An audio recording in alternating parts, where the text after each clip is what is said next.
And we're live. Good morning. This is John Gessler and Corey and Williams. That's it. With that, the reason I kind of stopped for a second is because your card says B. Corey Williams. I didn't know what you exactly. Corey, yeah. Corey, okay. Yeah. We're at Bob Bunk's store right on the historic Murfreesboro Square. We can see the courthouse out the front window and all the goings on. It's quite a nice place. Corey, can you tell us the address and where people can find you here at the store? Sure, yeah. We're at 107 South Church Street, right on the square next to Shacklett's in downtown Murfreesboro. And our website's pawbunks.com. And I guess one of the first questions is, what is Bob Bunk's, or how did you get that name? Well, that was actually my grandfather's name. His nickname was Bunk, and we called him Pocket Bunk. We kind of shortened it to Pa Bunks to make it a little easier to pronounce and easier for people to realize. Still, some people get it wrong. They're like, "What is that?"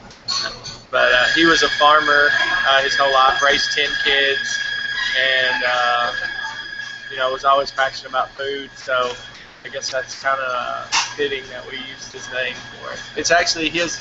On our logo, you'll see the little farmer on there is actually had a graphic artist take a photograph of him and make a cartoon version. So that's actually him on the logo. So that's very good. What was the inspiration for the store? Well, when I was in college here at MTSU, I was really unhealthy then. I lost 120 pounds my last year of college. And then I joined the Army, and I was stationed in California, the first place I was stationed. So it's an organic haven there. So when I would come home to visit, I was like, there's nowhere to get anything healthy here. I live like 60 miles from here's where my family lives, where I grew up. There wasn't really enough people there to support a business. But I was like, let's see how close we can get to make it easier for people to get healthier options. So that after 7 years of being in the Army, it kind of led me back here. So, well, I appreciate your service to the country. My high school and college years were spent outside of Washington D.C. Okay, what part? Springfield, Virginia. Okay, yeah, near Fort Belvoir, Army. Right. Yeah, I did. I spent a little time at Fort Meade because I was in town. Was my field. So I've been all over the D.C. area there. Very good.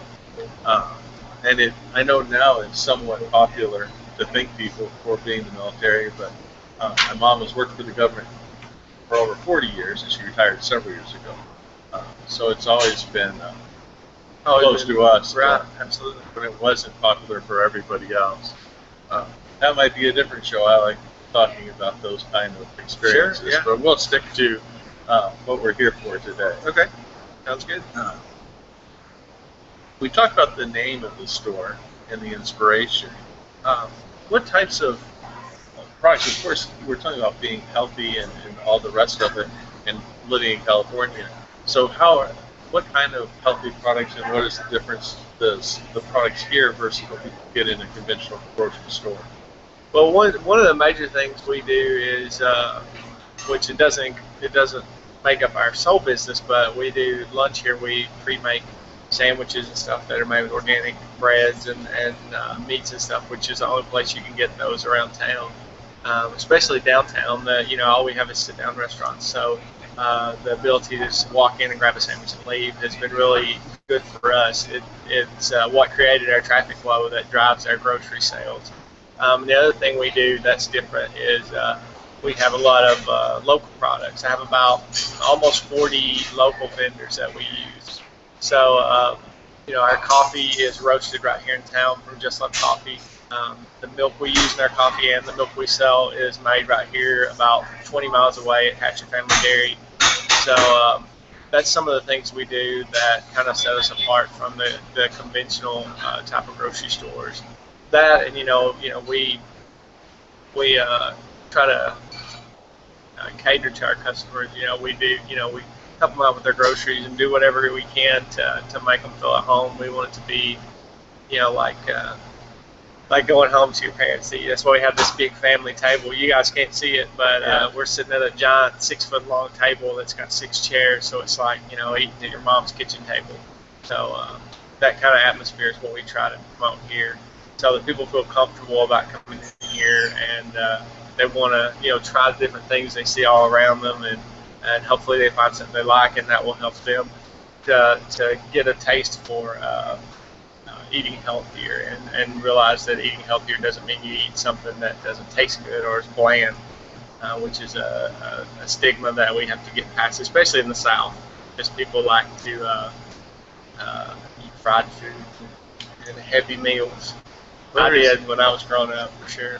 The reason I joke, we stopped a couple years ago. We changed the way we eat as well, and we have an 8th grader that Tuesday night, she said, "I want something fried," and so we went over to Mom's and we cooked fried chicken. I hadn't had it for so long, and it wasn't even. It was a real different kind of breading, even though it was fried compared to what we've eaten. Right, it's still a healthier version. It was a different choice, and it did give her the pacifying. Well, I always tell people, you know, you don't have to give up the things you love to eat healthier and live a healthier lifestyle. You can still enjoy those, but you just can't have them every day. That's the big thing that's hard for people to get past. Is they're like, well, I love sweets or I love fried food. You can still have them, but I found, especially myself, the longer I go without them and the more I remove them from my diet, the less I want them, the less I crave them. So there's definitely something to that. I noticed one of the products, I don't remember where it is when we were looking here before, it's a little energy bar, a protein bar.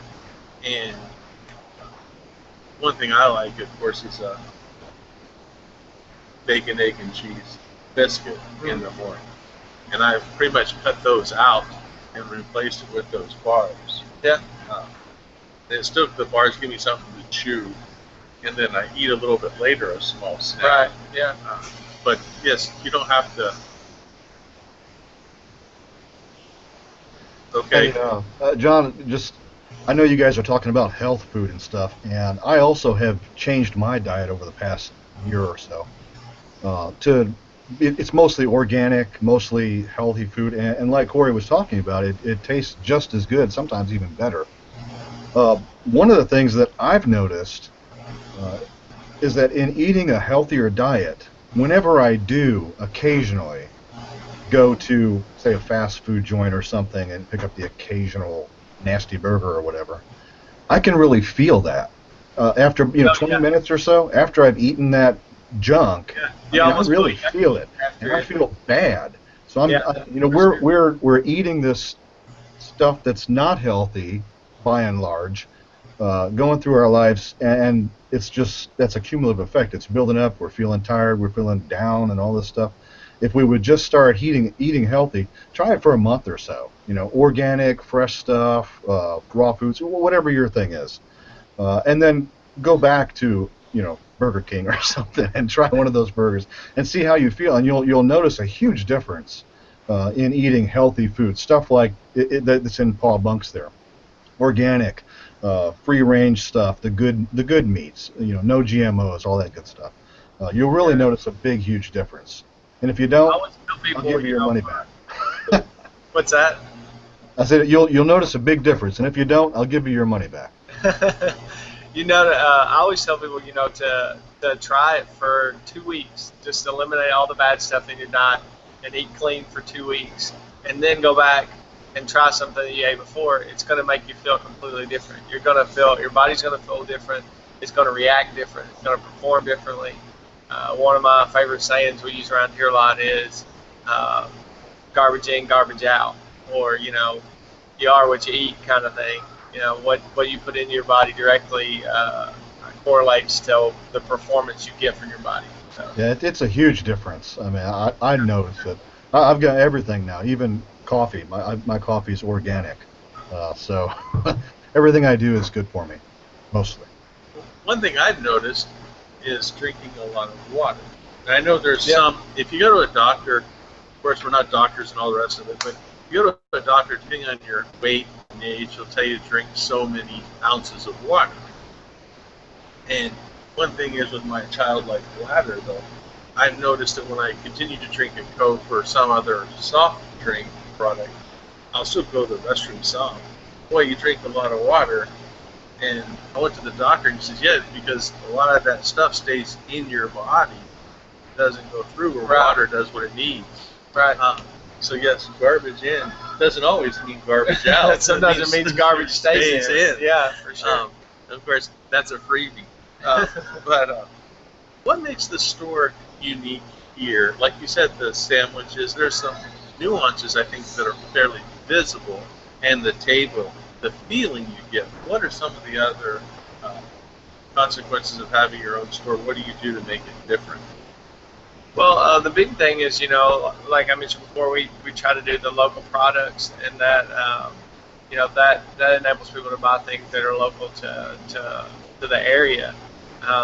Also, we try to work with the other businesses down here. We're kind of a community, and then just a small business in general. I think people don't realize that a large portion of the money that you spend in a small business goes back to provide civil services for your area, whether it be the police department or to repair roads or to pay for schools, because the money we make off the business, we pay taxes to the area here.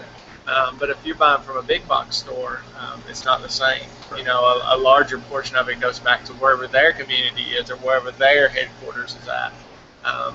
So it's not, they're not invested in it. That's why you see, areas, we have one right down the road here at Hickory Hollow.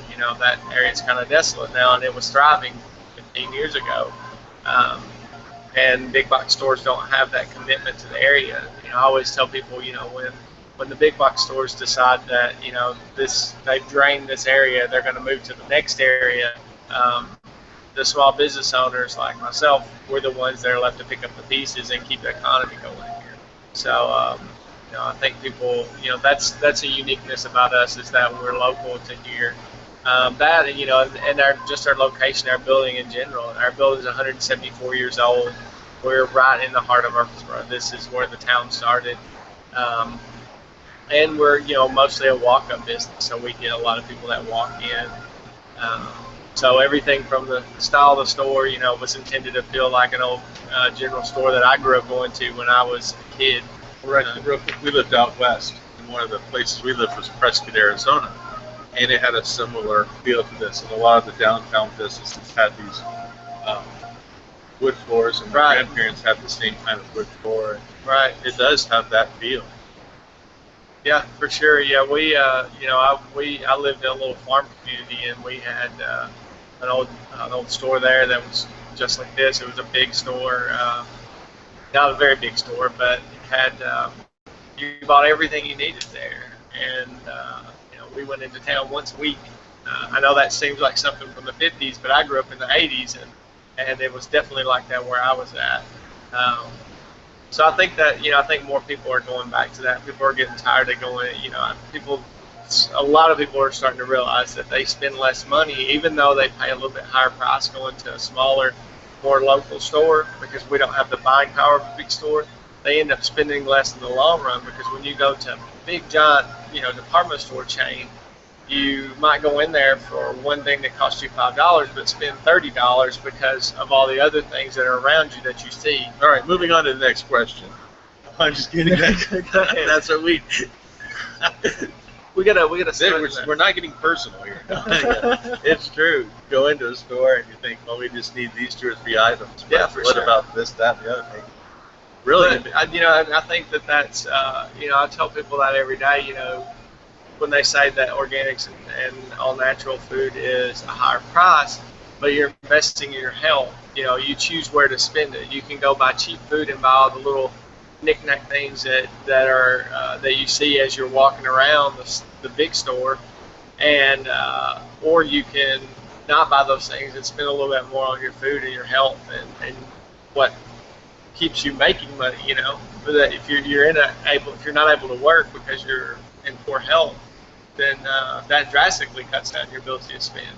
So this isn't a, so I want to change studies, but I've said that for me, for a long time I work with older people during the week and during the day, and they'll say, well, we don't have money for long-term care. And you'll say, well, yes, you do, because you have a house, you have assets. It's just not what you're choosing to use them for. Right, exactly. Well, the same with what comes into the garbage and goes out. Hey, spend a little more on organic food, but if you go to the doctor less, you spend less on your co-pays, you spend less on maybe surgery or something else. Yeah, for sure. Yeah. New knees, or You pay for it here, you pay for it then. that old commercial, you pay me now, you pay me Pay me later. now, pay me now. How do pay you me stay later. competitive? We're talking about the box stores and being in a downtown area where we hear about the parking issues and Well, the biggest things for us is, location is a big thing for us because there are 14,000 people that live and work out here. So that was a big reason why I picked this particular location rather than somewhere else. But then also, we try to keep a variety. We try to keep products that you can't find at the big box. You'll see some things that are here that you can find at any grocery store, just by nature of people, want to be able to grab them quickly. But there's also a large number of products you can't find anywhere else around here, and that coupled with the local products that are locally made, that helps us stay competitive too. And there are instances where we beat out some of the bigger grocery stores on price, just by nature of they overcharge on some things and undercharge on others. That's that, and then the variety of service we offer, because we have a full service juice bar and a full service coffee bar. We have sandwiches, we have groceries. We've kind of morphed from my original goal of being a full service organic grocery store into more of a convenience store type of aspect. It would be like comparing Kroger's with dollar store.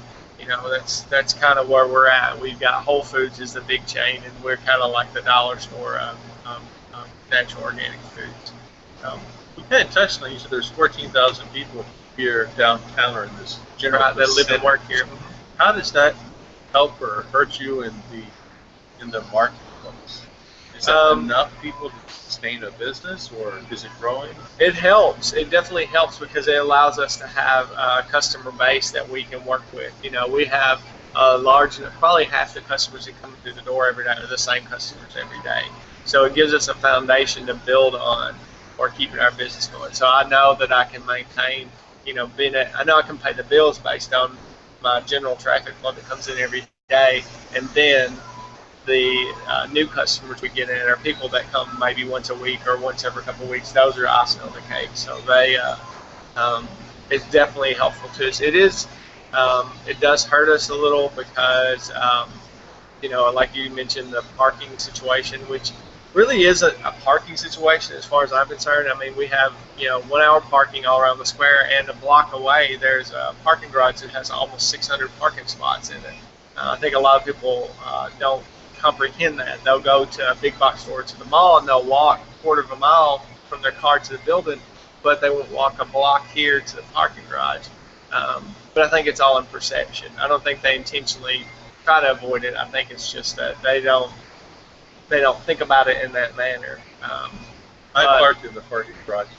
Yeah, and it's not it's a very short walk. And then there's other businesses and stuff around the square. That Oh you yeah, can see for sure. So and we tried. I'm on the board of the Downtown Business Association, and that's what we try to cultivate an atmosphere of, that you're not shopping at one store, you're not shopping at many stores, you're shopping at one store, one location. So we're stronger as a whole than we are individually. Well, what you said earlier, because we like to shop, there's a shoe store just down the street. We know the owners of that. And there's a restaurant across the square that I've known him pretty well. Some of our friends that you were talking about going to the big box stores or to the mall. The avenue isn't far from here, several Right. miles and a lot of traffic. But just like what you said, I'll say to my friends, well, you'll park in the avenue in a central position, and you'll walk way over here, and you'll walk way over, and it's all outside as well. And so what is the difference? Where here you can actually see people during the week, or you work with, or church. Right, absolutely. And you know the owners usually when you walk in, or at least the organizational chart here is a lot different than a box store. I'm Right, sure. for sure, yeah, Uh, for sure. what are some of the biggest challenges that face a small business owner in general, but also in Murfreesboro City? I think in general, it's um, just being able to get the word out. You don't the amount of money that's flowing to a small business is nowhere near what it is on a big chain store, and so you have to kind of decide. Do I spend money on advertising, or push word of mouth and things like this program, or social media? Those things have really bridged the gap for small businesses. I think that is the big reason we're seeing a resurgence of small business in the United States. Small businesses have grown. Um, the number of small businesses that are opening has grown dramatically, and that's been phenomenal. Um, so I think that's the biggest challenge is getting people to your store, getting people to know about you, and then also just a normal day to day. You don't have the same things available to you. Like pricing is one thing, for sure. I can't. I can't buy things as cheap as a big box store can because I'm only buying from one store. I'm not buying for 1,000 stores, and so the manufacturers don't give as big a discounts to small businesses. Like our manufacturer, they are the distributor we use. They have a line that's only available to independent owners. So those things help because it's a full line of products that we can get as cheap as big box stores can get the name brand. So that presents another challenge. It presents an opportunity, but also presents another challenge because you got to get people to want to buy that brand even though they don't know it. So those are definitely some things. And in Murfreesboro, I think the low income level here, even though we're one of the largest cities in the state, we still have a median income of $65,000 a year. So that kind of hurts small businesses who can't compete on price because people don't have as much disposable income to spend. So you really have to try to cultivate that especially in my business, you have to cultivate people into realizing that, spending your money on healthy eating is investing in your future, investing in your kids' future. And we will spend money on things that we find valuable. Right. So, and you're right about the discretionary income. I'm teaching a budgeting class right now, and some of the people they'll say, well, they'll put a list of items. So I didn't spend it this month or this week on this thing, this item or this piece, so they'll go to another one. But they reallocate that, and the next month it's too high, and they don't have enough money. Right. Yes, showing people the value. We will spend money on what's valuable to us. Right. Anyway, that's a whole different. Being in the military, you know about planning. Yeah. And having a business, you know about planning. Right. Well, that's what I, in college, I majored in finance. My degree's in finance. I have a master's in political science, so I'm well aware of all those aspects too. That's what I did before I was in the Army. When I was in college, I did financial planning, sold investments, sold mutual funds, did loans. So how does that help you here in your business? Because most businesses, of course, have to plan sometimes a year or two to open the doors. Then they have intermediate. What do you see Paul Bunks in the next 5, 10, 15 years? Well, my overall goal is to expand it. Like I touched on earlier, the Kroger's to dollar store and Whole Foods to Paul Bunks is kind of what I want to fill that gap. There are 2 or 3 big chains of natural organic grocery stores out there. It's Whole Foods, Earth's Fare, Trader Joe's, but they typically go to larger areas, service larger areas. And so I kind of want to fill that gap and basically bring healthy eating to people's doorsteps, to bring it to areas where those stores aren't coming. Whole Foods, there's all kinds of rumors about Whole Foods coming here, but the reality is they typically, their business model typically only involves areas that have a median income of $100,000 or more. And Murfreesboro, as I mentioned before, is not even in that category. So, then we have other areas like Mount Juliet or Clarksville, places like that. And there are other few little stores like mine out there, but we hope to brand it and take it to the other areas around and in Tennessee for sure. And then we'll see where it goes from there. With the farmers market here, how does that help or hurt the businesses, and in particular your store? I think it's great. We have a great organization, the Main Street organization in Murfreesboro, which is a revitalization effort that started almost 30 years ago. In different cities around Tennessee, the state and the federal government helped to get that going. And they organize the farmers market as well as like Jazz Fest and things like that. And those, while they're meant to bring vibrance back to downtown, they also bring people down here. So then it's up to the business owners to figure out how to get those people that are a block 100 yards away into your door. So I definitely think it helps. It hurts in some respect because it kind of the regular customers you get don't necessarily come during the times when the concerts are going on. We don't get the regular customers in here because they don't want to deal with all the people down here. But at the same time, they'll be back. They're regulars, so they'll be back. They just kind of have to plan around it. But that gives us an opportunity to expose us to more people that don't already shop here, don't already come here. So we do things like I have some of our vendors come and set up in front of the store on Saturday mornings during the market, so that people are like, oh, what's going on over there? Let's walk over and see. And it's our busiest day of the week. We typically, between the 8 and 12 that the farmers market runs, we typically see anywhere from 250 to 300 people through the door. So then it is helping. It does help, yeah. Yeah, it does help all the businesses down here. For sure. It gives them access to, a bunch of people. There's probably 1,500 people come to the market every week. So, it's a great exposure for any business out here. So, by doing that, is there any way to track the people that come in just for the farmers market while it's open? Now, it's open most of the year. there's the cooler, June to October, yeah. But how does that happen? Do some of those people still trickle in January, February, and say, oh, we ran out of this, or? Yeah, for sure. We see, we see it kind of changes out. We'll see, when the market ends, we'll see the Saturday sales drop down, but then my sales throughout the week will pick up. So to me, that tells me that the people are still coming in, but they're choosing times when it's more convenient for them rather than coming here because they're already down here for the farmers market. So that definitely, they definitely still come back after that. In doing that, we were talking about the social media part and switching things around. How do you do your website?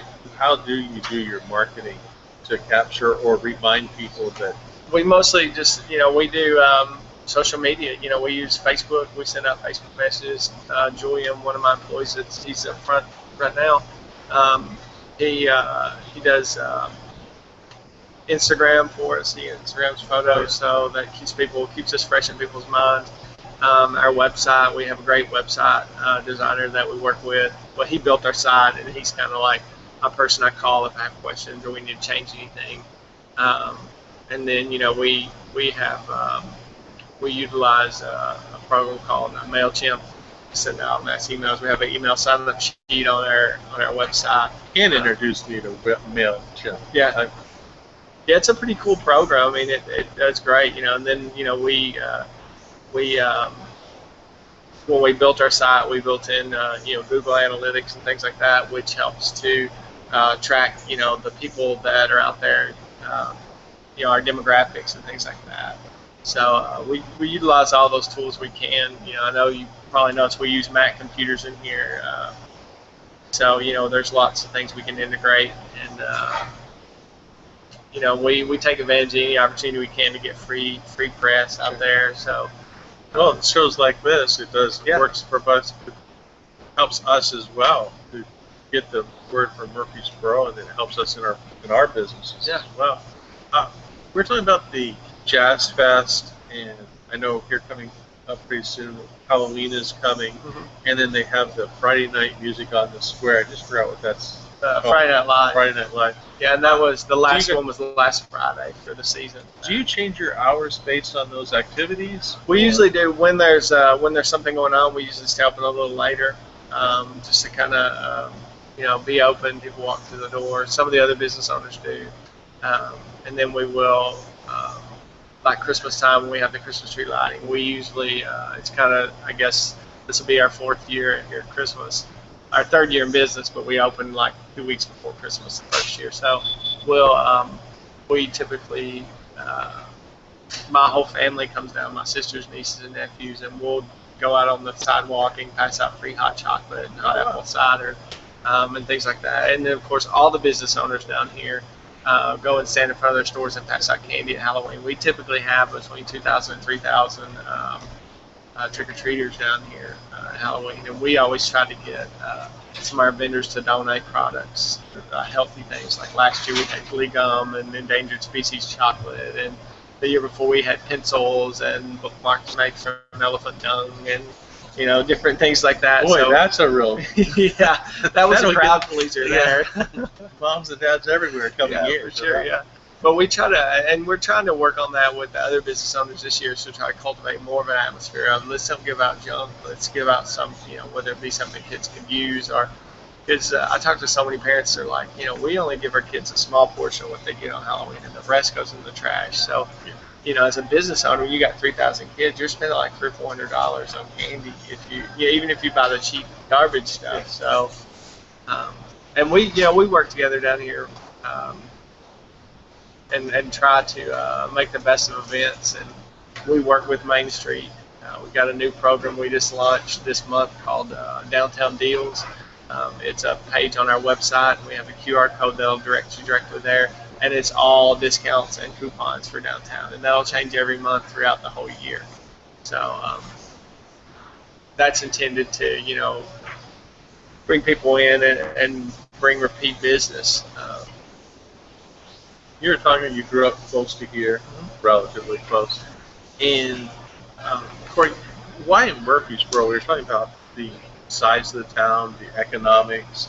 I know where you went to school, you may feel somewhat comfortable, but sometimes you don't always go what's comfortable, you go where what will pay the bills. But with the demographics, the income, and some of the other challenges, why Murfreesboro? I think that there's enough of a need here, and it's growing. The town's growing enough. Plus, we have MTSU here, which is 26,000 college students, and those are the demographics that we look for. Those are the people that are driving the train. They may not have the most money to spend, but they definitely drive. They're pushing forward the eating healthy and things like that. And plus, I looked around at different areas in Tennessee that I would want to put a store. I was stationed in Georgia at the time when I spent a year researching to open the store. And, when I looked around the area to launch something like this, you really needed, a strong demographic base. And while Murfreesboro's not the ideal, it was one of the strongest in the area. It has the most potential going forward. So, if we could... I figured if we could struggle through the beginning through 3 to 5 years, then we really would have something that could springboard into something more here. What are some of the favorite? If you want, you can take care of the customer, and we'll be. This is Ben Shackley. Ben Wilson. Sorry, he's with Shackley. Come here, Ben. Ben. Well, we'll have to get you on a show later on. Is this a webcast? Yeah. It is, yeah. So Ben is he's another small business owner here. He's right next door at Shackle's Photography. Yeah, I know. And their whole family is in here multiple times throughout the day. They're back and forth. Yeah. They keep trying to get me to put a hole in the wall, or just to feed coffee directly over there via the tube. Window, have a service window. Yeah, for sure. You're talking about growing. That might be. Yeah, for sure. Yeah. And then people waiting for their pictures being taken. Yeah, We've done for business with Shacklet several times. It may be something silly to think about, but it may work. So, finishing up with the Murfreesboro part of it, it's one of the demographic things sort of as a business owner for me as well is, of course, Nissan is here, government is here, state and local government, and Right. federal is here, MTSU is here, and there's a lot of different businesses that, depending on the economy, one may drop off now and again, but the others are stable. Right. So there isn't the swing that in some communities. Yeah, for sure. Yeah. Some communities are built around a military base. If that base closes or if Right. there's a deployment, the the buyers go Right. away for a period. Well, of time. I mean, it's like my hometown of Carthage. You know, it's the whole county's probably only got 20,000 people, so it's a small town anyway. But it's largely manufacturer based. You know, that's where the jobs are. You know, the mine there closed several years ago. It's reopened now, but when it closed, I mean, there were hundreds of people out of work in in a town where there's only a few thousand. 100 out of work is a big economic impact.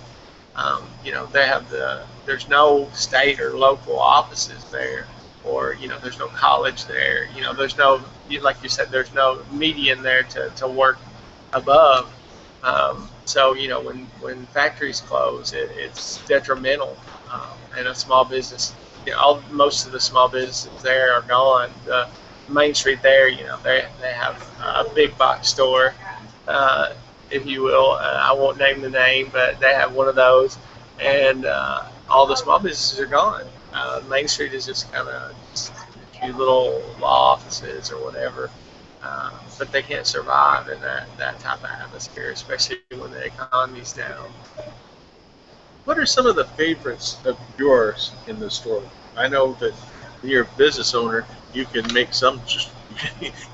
You make that choice. Other Yeah. times, customers will say, "Can we have this and that?" Right, absolutely. Yeah. What are some of the things that you like in the store? I'd say some of my favorite things. Of course, the Hatcher's milk. It's probably the best milk around. These these little drinks here. It's a little sparkling lime water. You can see I have one on the table there drinking. I drink probably 3 of those a day. They're a great alternative to soda. The hummus that we get, that's locally made in Nashville, Hummus Chick. I eat some of her hummus probably every single day. I'd say probably the local products. I could name them all, but there's a long list. For sure. But we really have some great local vendors that we work with. The guys that work for me, they love Wednesdays is our truck day and delivery day, and if we get a new product in, we always open one to try it. So they get to sample everything. So that's one thing we always try to do here is I'd say there are very few, if any, items in the store that I haven't personally tried, except for maybe the Beatty's Farm Pork products, because I don't eat pork. But I'm sure it's good. I get enough acclaim for that anyway. But I would say local products mostly. There's a whole bunch of them, and they're none of them are bad, in my opinion. So, What is a product that surprised you that a customer has come in and you thought, well, I'll buy some and give it a try and it's stuck, or has it happened yet? no, it's happened several times. I'm just trying to decide. Kombucha. Kombucha is probably the most one that surprised me when we first opened. If you're not familiar with kombucha, you can always Google it and find out some more information about it. But it's a fermented probiotic drink, and it's great for your health, especially your immune system, your digestive tract, your intestinal system. I drink one every single day now because it helps with allergy. I mean, there's a whole long list of health benefits on it, but it's vinegar based. So the first time I ever tried it when we first opened, I was like, nobody's going to buy this crap. I mean, I was like, this is awful. Nobody would buy this. Who would drink this? So I didn't carry it for a long time, probably 6 months after we opened. They kept having people, they're like, you're a health food store, why do you have kombucha? I'm like, it's horrible. Why would you want it? So finally, after going through 2 or 3 different brands and flavors of it, because there's a lot of different ones out there now, I found a few that stuck, and now we sell 4 or 5 cases a week of various flavors, and I have people looking for it. People come in looking for it. So it's the one that surprised me, because I spent 6 months fighting against carrying it because I didn't think it was worth keeping in the store. And now, I drink it myself every day, and we sell tons of it. So that's probably the most surprising one is that, I would say. I was gonna, when people are going to the hospital, they're going for certain treatments. Do they come here because they need like probiotics, or because of course if you take antibiotics, of course, they just wipe out everything. Right. So you need some of the probiotics for your Right. digestion. Yeah. Are there people that come in and say, I'm going through this treatment? Yeah, we get people. We don't sell a lot of supplements. We have another store in town, Sunshine Nutrition Center. That's a local little store, and they sell a lot of supplements and things like that. That's kind of their wheelhouse. Whereas we're more grocery, but we do carry some. But just food in general, I get people all the time, that are saying, I'm in remission from cancer, or I'm diabetic, and can you help me find things that will help us, help me eat better and help me feel better. So certainly, we do get people in that have, that's a big part of our business too, is special dietary needs.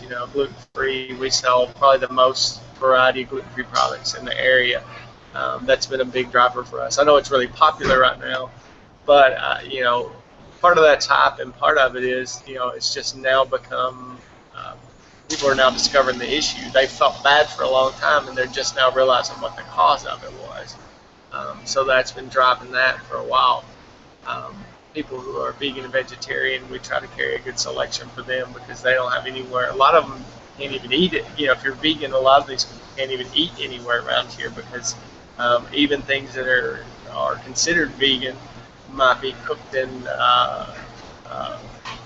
chicken broth or butter or what have you. So it's always funny. I have one customer used to love to tell me the story that they went to a restaurant and they ordered a dish and they said, is this vegan? They said, oh yeah, no meat, it's vegan. Bring it out, and she said, well, what is this cooked in? She said, oh, we cook it in butter. She said, well, it's not vegan then. She said, no, it's vegan. She's like, I don't think you understand what vegan is. Butter is not vegan. It comes from cows. It's vegetarian, but it's not vegan. Well, so there is, and I'm going to show my ignorance, and I don't mind learning something once in a while. That's one reason I like doing these. Yeah. So there is a difference between vegetarian and vegan? Oh, yeah. Vegetarians will typically eat things that come from animals, like milk products, like cheese, milk, things like that, because it doesn't require killing the animal. Okay. It's just a product. It's a product from an animal. Whereas vegans won't eat anything from animals. And some people even, some very strict vegans won't even eat honey because it is produced by bees. Right, it's a result of their process. A lot of them will eat honey, but there's some that won't even eat that. So there's definitely a difference. The difference being, products that come from animals would not be vegans, but maybe vegetarians. So. Are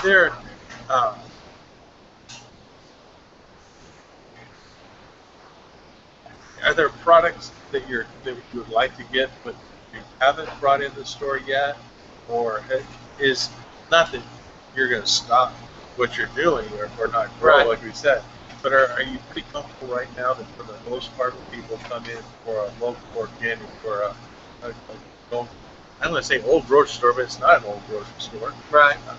Because you don't have the lard on the shelf that my grandma used either.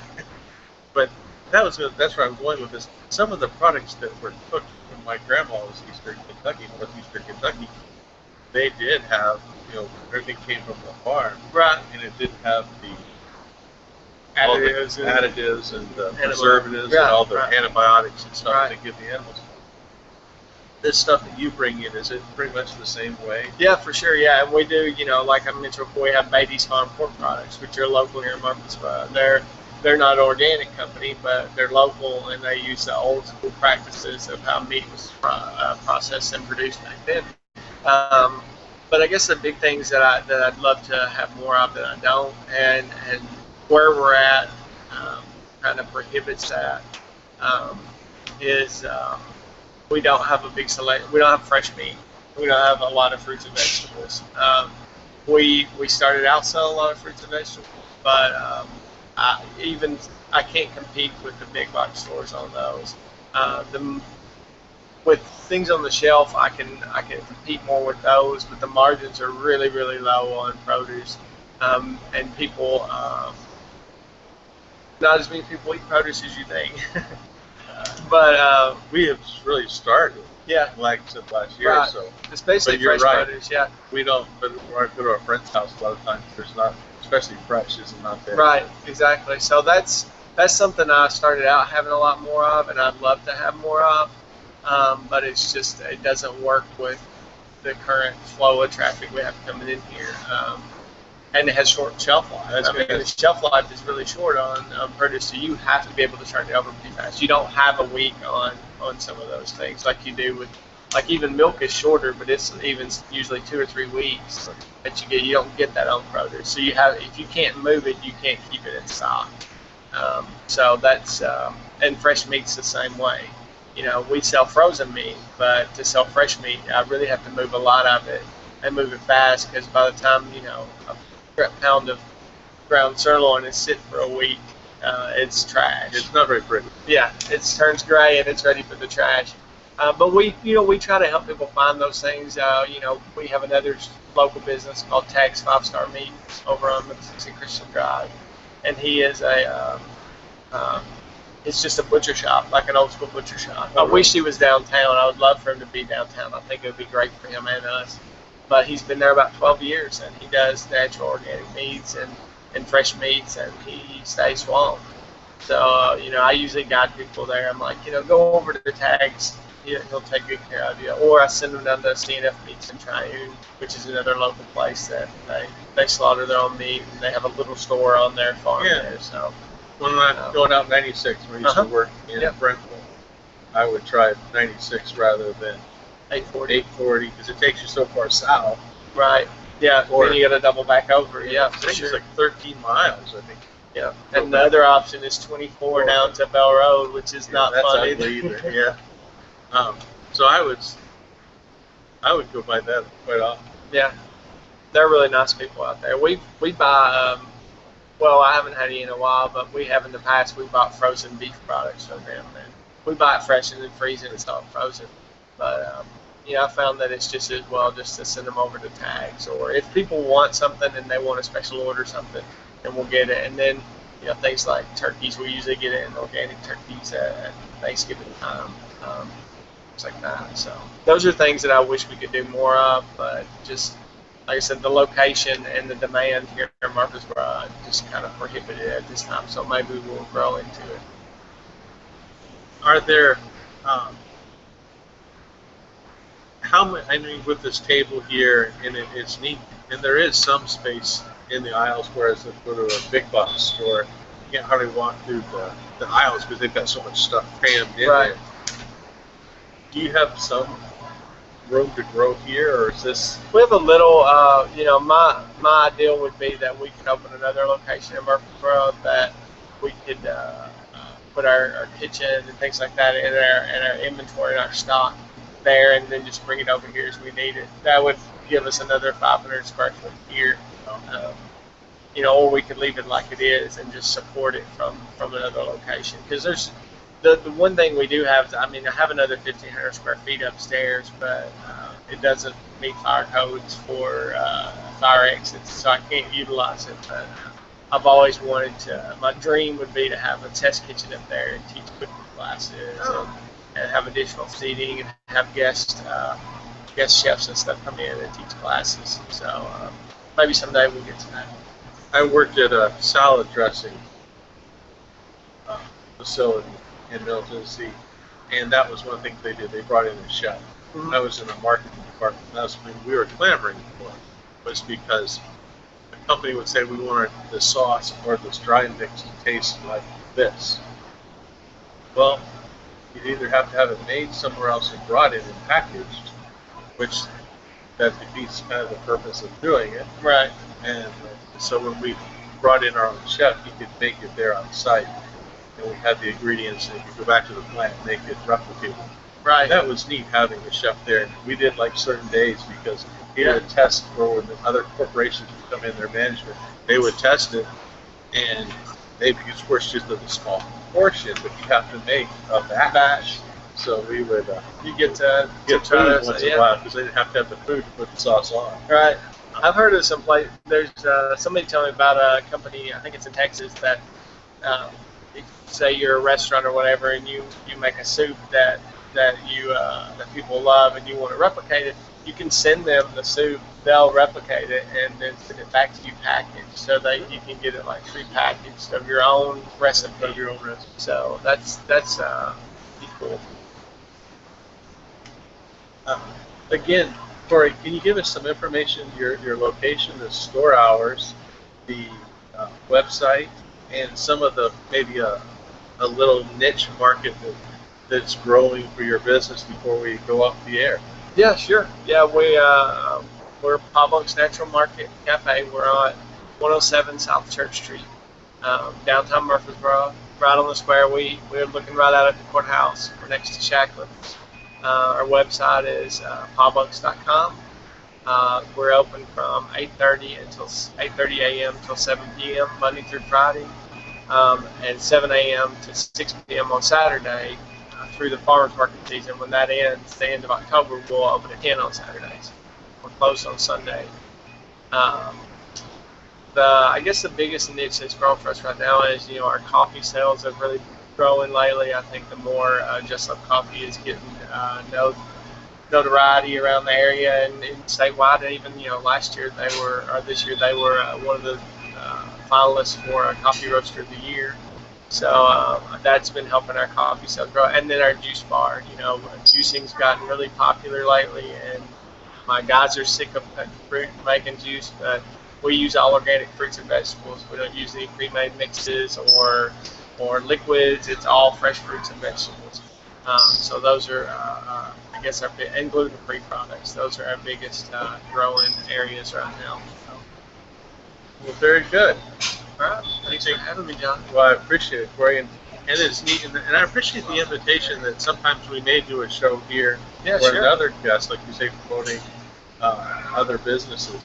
Yeah, definitely. Maybe some of the people that you send people to, they'll come in. Yeah, for sure. We can do stuff like that. Yeah, we have a lot of small businesses down here.